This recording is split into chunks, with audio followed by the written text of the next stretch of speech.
Charlie, thank you so much again. So we went over all the drills. I think that was really good for us to kind of work on what we need to do for the full swing. What I want to do is kind of set up just some practice routines that I find are very helpful for short game, right?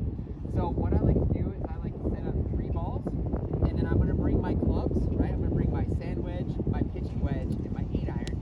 And what I want to do is we'll start with, say for instance, your sand wedge. Go ahead and start with that. So what we're going to do is we're going to hit 1 ball, 1 target with each one of those shots. What I want to do is kind of work on just the different things, like what do I like more from here? Do I like the 8-iron more? Do I like the pitching wedge more? Do I like the sand wedge? Do I want to keep it low, keep it high? So this is one thing I love to do, 3 balls from each location with each different club. Does that make sense? Cool. So then as we go to the next station, you can just come with me.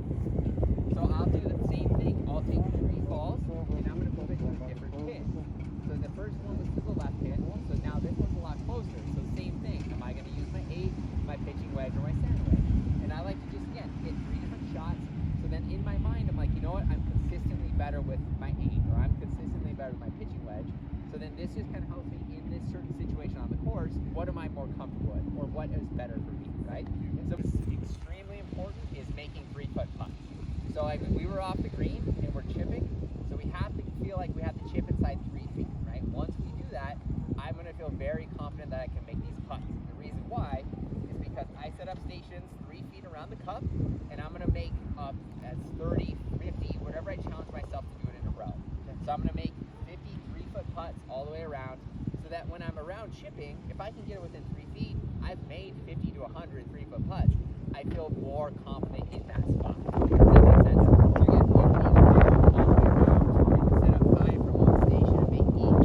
But yeah, challenge yourself to pick a number, whether it's 40, whether it's 50.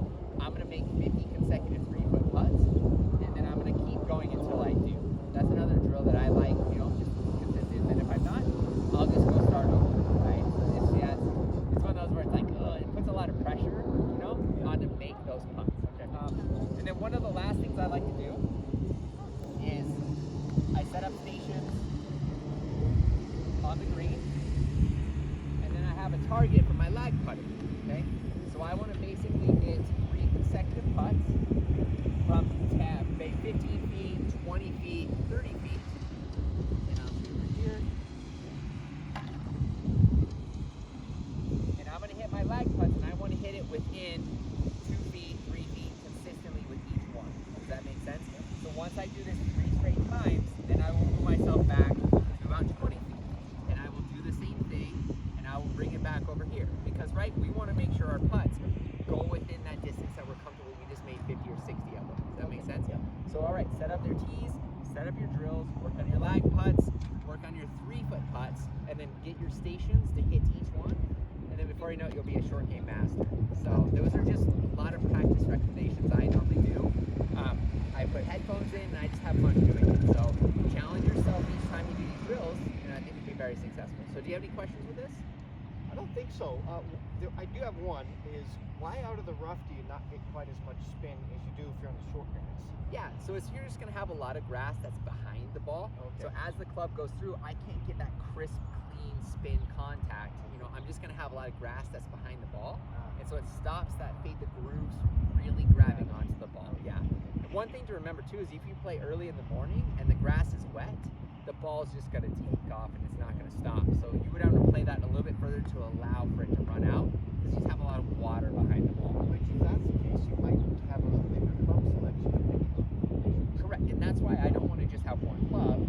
I want to know what the sand wedge does, what the pitching wedge does, what the 8-iron, and in different conditions, it's going to help me understand, okay, I've had this shot with my 8, I know I can easily hit that, or you know what, I have a lot of grass underneath, I know I'm going to get it up in the air, let me use more of a pitching wedge or sand wedge. So, great question, absolutely. So, again, these are great drills, and hopefully you find them very helpful.